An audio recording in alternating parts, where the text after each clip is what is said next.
हमारे YouTube channel Arun Bharti sir research centre में आप सभी का स्वागत है।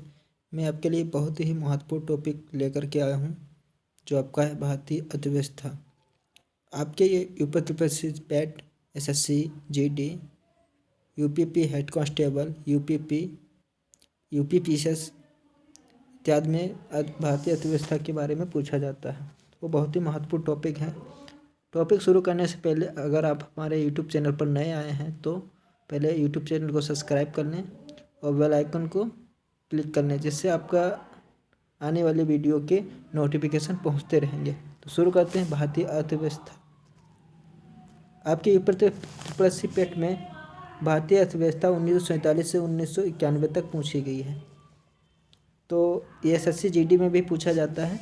तो शुरू करते हैं। स्वतंत्रता के पश्चात देश की प्रथम औद्योगिक नीति की घोषणा 6 अप्रैल 1948 को की गई थी। कब की गई थी? 6 अप्रैल 1948 को, भारतीय स्वतंत्रता के पश्चात। भारत की दूसरी औद्योगिक नीति 30 अप्रैल 1956 में की गई थी। पहली कब की गई? 1948 में की गई। कब की गई? 6 अप्रैल 1948 को, और दूसरी 30 अप्रैल 1956 को की गई थी। आप लोगों को ध्यान रखना है कि अप्रैल में ही, दोनों अप्रैल में ही प्रथम और द्वितीय औद्योगिक नीति अपनाई गई।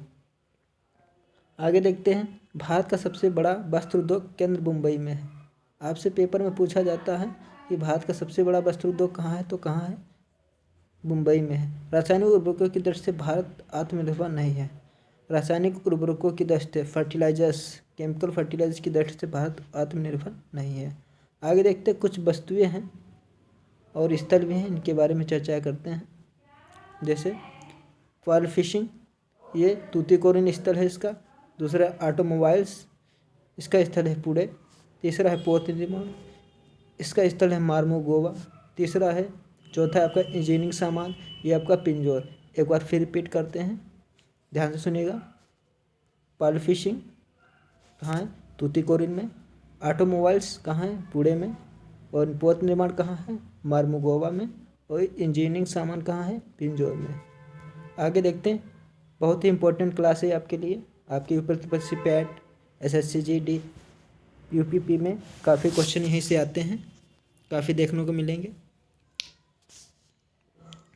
द्विवर्षीय पंचवर्षीय योजना में भिलाई इस्पात संयंत्र को तत्कालीन सोवियत संघ यूएसएसआर के सहयोग से स्थापित किया गया था। उस समय यूएसएसआर क्या था? रूस। एक बार फिर से रिपीट कर देते, देखिएगा। द्वितीय पंचवर्षीय योजना भिलाई इस्पात संयंत्र को तत्कालीन सोवियत संघ के सहयोग से स्थापित किया गया। द्वितीय पंचवर्षीय योजना में ही दुर्गापुर इस्पात कारखाना, जो पश्चिम बंगाल में है, ब्रिटेन के सहयोग से Rourkela steel plant, Odisha, Germany के सहयोग से स्थापित किए गए। तो यहाँ पे बताया गया है किसके सहायता से इसकी स्थापना की गई थी। द्वितीय पंचवर्षीय योजना में दुर्गापुर इस्पात कारखाना, ये ब्रिटेन के सहयोग से, और राउरकेला स्टील प्लांट ओडिशा में है, जो जर्मनी के सहयोग से स्थापित किए गए थे। भिलाई इस्पात संयंत्र छत्तीसगढ़ के दुर्ग जिले में अवस्थित है। कहाँ है? आपसे पेपर में पूछा जाता है कि भिलाई इस्पात संयंत्र कहाँ है। भिलाई इस्पात संयंत्र छत्तीसगढ़ में, छत्तीसगढ़ के जिले दुर्ग जिले में स्थित है। आगे देखते हैं। भारत संचार निगम लिमिटेड, आपसे बीएसएनएल के बारे में पूछता है। तो बीएसएनएल की फुल फॉर्म क्या है? भारत संचार निगम लिमिटेड। इसकी स्थापना 2000 वर्ष में हुई थी। आगे देखते हैं। कुछ वस्तुएं दी गई हैं और प्रसिद्ध स्थान उनके दिए गए हैं। आपके लिए बहुत ही महत्वपूर्ण क्लास सिद्ध होगी, और अपने दोस्तों को ये शेयर जरूर कर दीजिएगा ताकि वो लोग भी देख सकें। उर्वरक उत्पादन आमला बरेली, जो फर्टिलाइजर्स उत्पादन है, ग्रोथ है, वो कहाँ है? आमला बरेली में। रबर का उत्पादन सबसे ज़्यादा कहाँ होता है? मोदी नगर, मेरठ में। पॉलीफाइबर, जो बाराबंकी में प्रसिद्ध स्थान है इसका। विस्फोटक कारखाना, ये कानपुर में है। एक बार फिर रिपीट कर देते हैं, ध्यान से सुनिएगा। उर्वरक उत्पादन कहाँ है आपका? प्रसिद्ध स्थान आंवला में। रबर उत्पादक कहाँ है आपका? प्रसिद्ध स्थान मोदी नगर, जो मेरठ में पड़ता है। पॉलीफाइबर कहाँ है आपका? बाराबंकी में। विस्फोटक कारखाना, जो आप कहाँ है? कानपुर में। आगे देखते हैं। सूरत के निकट हजीरा में स्थित क्रभको, क्या? क्रभको उर्वरक संयंत्र प्राकृतिक गैस पर आधारित है। सूरत गुजरात में पड़ता है, आपके निकट हजीरा में स्थित क्रभको का हजीरा उर्वरक प्राकृतिक गैस पर आधारित है। भारत देश का पहला देश है जिसने कांडला में एशिया का पहला निर्यात प्रसंस्करण क्षेत्र 1965 में स्थापित किया था। बहुत ही इंपॉर्टेंट ये क्वेश्चन है, लाइन भी है, ऐसे क्वेश्चन डायरेक्ट उठा लिए जाते हैं। भारत में सबसे महत्वपूर्ण लघु स्तर उद्योग हथकरघा उद्योग है। क्या है? हथकरघा उद्योग। आगे देखते हैं। श्रम गहन उद्योग वे उद्योग हैं जिनमें श्रम मूल्य का महत्व पूंजी मूल्य की तुलना में अधिक होता है। श्रम गहन उद्योग कौन से हैं? वे उद्योग जिनमें श्रम मूल्य का महत्व पूंजी मूल्य की तुलना में अधिक होता है। कपड़ा उद्योग भारत का सबसे प्राचीन उद्योग है।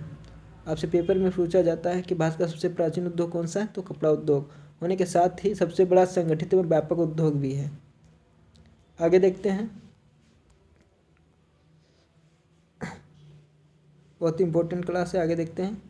कपड़ा उद्योग देश में कृषि के बाद रोजगार प्रदान करने वाला दूसरा सबसे बड़ा क्षेत्र है।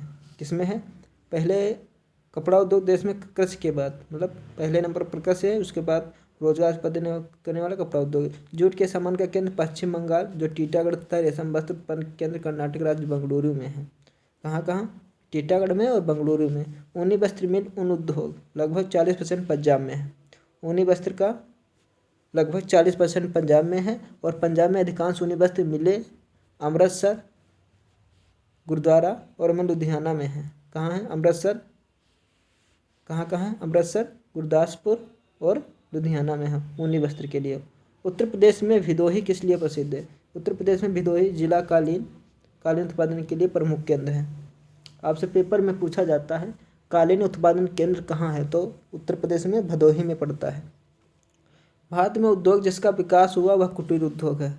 भारत में प्रथम उद्योग जिसका विकास हुआ था, कौन सा हुआ था? कुटीर उद्योग का।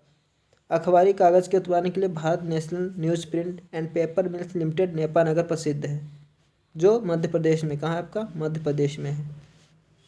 बहुत ही इंपॉर्टेंट क्वेश्चन है यह। आ गया आपका करेंसी से रिलेटेड। देवास करेंसी नोट की छपाई के लिए प्रसिद्ध है। देवास किसके लिए प्रसिद्ध है? देवास नोट की छपाई के लिए प्रसिद्ध है। HAL Hindustan aeronautics limited HAL वायुयानों के ब्रूड का उत्पादन करती है। National aluminium company limited NALCO 1981 में स्थापित किया। नेशनल एल्यूमिनियम, ठीक है, कंपनी लिमिटेड, इसकी स्थापना कब हुई? 1981 में स्थापित हुई। यह खान मंत्रालय के अधीन एक क्या है? नवरत्न लोक उद्यम है। क्या है? नवरत्न लोक उद्यम है। यहीं पे हमारा इकोनॉमिक्स का एक पार्ट खत्म होता है। इससे रिलेटेड सभी आपकी वीडियो प्लेलिस्ट में डाल दी जाएगी। आपकी इकोनॉमिक्स की प्लेलिस्ट अलग से बना दी जाएगी, जिसमें UP SSC PAT, UPP SSC GD के लिए काफ़ी क्वेश्चन आएंगे। यहीं पर हमारी क्लास ख़त्म होती है। क्लास को समाप्त करने से पहले मैं एक बार कहना चाहूँगा, अगर जिन लोगों ने हमारा यूट्यूब चैनल अभी सब्सक्राइब नहीं किया है वो लोग सब्सक्राइब कर लें और बेल आइकन को प्रेस कर दें, जिससे उनको आने वाला अगला वीडियो का नोटिफिकेशन पहुँच जाएगा। जय हिंद दोस्तों।